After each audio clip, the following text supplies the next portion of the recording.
Hello friends, আমি রাখি আর আমার রেওয়াজ ড্রিম কিচেন অ্যান্ড ব্লগে তোমাদের সবাইকে স্বাগত। আবার এসে গেছি একটা নতুন পর্ব নিয়ে, কুলের আচার। আর কুলের আচার আমরা সকলেই ভালোবাসি। আর কিভাবে আজ কুলের আচারটা বানালাম, এভাবে মিষ্টি মিষ্টি ঝোলঝোল আর সুন্দরভাবে, এটাই তোমাদের সাথে শেয়ার করব। চলো দেখে নাও। এই আচারটা তৈরি করার জন্য আমাকে একটা শুকনো ভাজা মশলা তৈরি করতে হবে। এটার জন্য আমি নিয়েছি 2 চামচ মতো গোটা ধনে, 1 চামচ গোটা জিরে, হাফ চামচ মতো মেথি, কালো জিরে, 1 চামচ মতো মৌরি আর 8-10টা মতো কাশ্মীরি শুকনো লঙ্কা, যেটাতে রং হবে। এবার এই মশলাটা আমি একটা ফ্রাই প্যান গরম করে তার মধ্যে একদম লো ফ্লেমে আমি খুব সুন্দরভাবে নেড়েচেড়ে মশলাটাকে তৈরি করে নেব। আর এই মশলাটাই আচারে ব্যবহার করব। আর এই মশলাটার গুণেই আচারের যা স্বাদ থাকবে সেটা হবে। আচারটা খুব সুন্দরভাবে হালকাভাবে নেড়ে নিলাম। এবার আচারটা একদম মশলাটা তৈরি হয়ে গেছে, বেশি ভাজাও হয়নি, আর মানে সুন্দরভাবে তৈরি হয়ে গেছে। এবার এই আচার মশলাটাকে আমি নামিয়ে নিয়ে একটা মিক্সিং জারে ভালো করে গুঁড়ো করে রাখবো। এবার একটা গ্যাসে একটা কড়াই বসিয়ে দিয়েছি। এবার এই কড়াইয়ের মধ্যে পরিমাণ মতো তেল দিলাম। এই তেলের মধ্যে আমি কিছু গরম মশলা যেমন লবঙ্গ, দারচিনি আর এলাচ আমি এর মধ্যে দিলাম, ফোড়ন দিলাম। এবার এগুলোকে ভেঙে এগুলোকে তেলের মধ্যে দিলাম। এবার হাফ কিলো মতো কুল আমি সুন্দরভাবে পরিষ্কার করে জল ঝরিয়ে একটু একটা দিন মতো আমি রোদে রেখে এই কুলগুলোকে এই কড়াইয়ের মধ্যে আমি দিয়ে দিলাম। এবার ফ্লেমটাকে মিডিয়াম আঁচে করে এই কড়াইয়ের কুলটাকে আমি ভালোভাবে নেড়ে নেব। এপিট ওপিট করে ভালোভাবে নেড়ে নেব।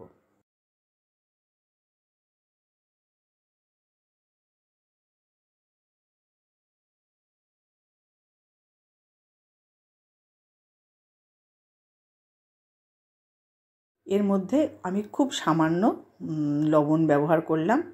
এবার কুলটাকে ভালো করে নেড়ে নেব।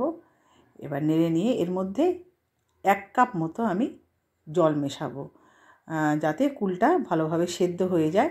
এবার এর মধ্যে একটা ঢাকা দিয়ে আমি কুলটাকে 5 মিনিট বয়েল করব। কুলটা কিন্তু অলমোস্ট আমার সেদ্ধ হয়ে গেছে। এই দেখো বন্ধুরা, সেদ্ধ হয়ে গেছে কুলটা, আর জলটাও অনেকটাই কমে এসছে। এবার এই কুলগুলোকে ভালো করে ভেঙে নেব, যাতে মশলা বা গুড় যেটা আমি ব্যবহার করব সেটা একদম প্রত্যেকটা কুলের মধ্যে ভালোভাবে অ্যাবজর্ব হয়ে যায় এবং কুলের আচারটা যাতে খুব ভালো লাগে খেতে।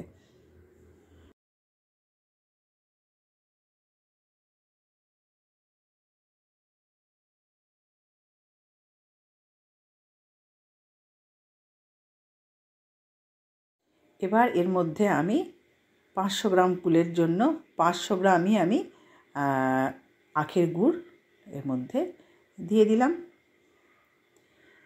এবার ভালোভাবে আখের গুড়টাকে কুলের সাথে খুব ভালোভাবে মিশিয়ে নেব। মিশিয়ে এরকম একটা টেক্সচার এসছে, সব কুলগুলো ফেটেও গেছে এবং সুন্দরভাবে একটা গ্রেভি তৈরি হয়েছে। যে গ্রেভিটা আমরা ছোটোবেলায় বাটিতে করে চামচ দিয়ে খুব সুন্দর আরাম করে খেতাম। এবার এইটাকে কুলের আচারটাকে 5 মিনিট মতো আমি একটুখানি বয়েল হতে দেব, যাতে পুরো গুড়টা আর আচারটা খুব সুন্দরভাবে তৈরি হয়ে যায়।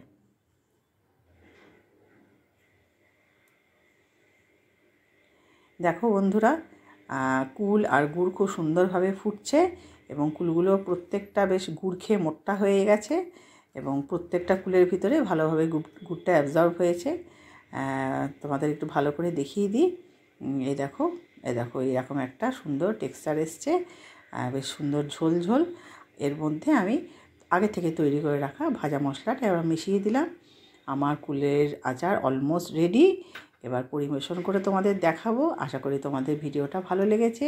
এরকম কুলের আচার ঘরে আবার তোমরা তৈরি করে খেও এবং কমেন্ট সেকশানে আমাকে জানিও তোমরা কেমনভাবে কুলের আচার তৈরি করলে, কীরকম লাগলো কুলের আচারটা। আবার একটা নতুন পর্ব বা আবার একটা রেসিপি নিয়ে তোমাদের সামনে হাজির হয়ে যাব।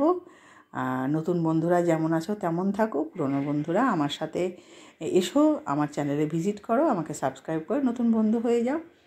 আমার কুলের আচার একদম রেডি। আশা করি তোমাদের ভিডিওটা ভালো লেগেছে। ভিডিওটা ভালো লাগলে একটা সুন্দর করে লাইক করবে, কমেন্ট করবে। আর আজকের মতো টাটা, বিদায় নিচ্ছি। আবার একটা নতুন রেসিপি বা ব্লগে তোমাদের সাথে হাজির হয়ে যাব। ততক্ষণের জন্য ধন্যবাদ। ভালো থেকো সবাই, সুস্থ থেকো।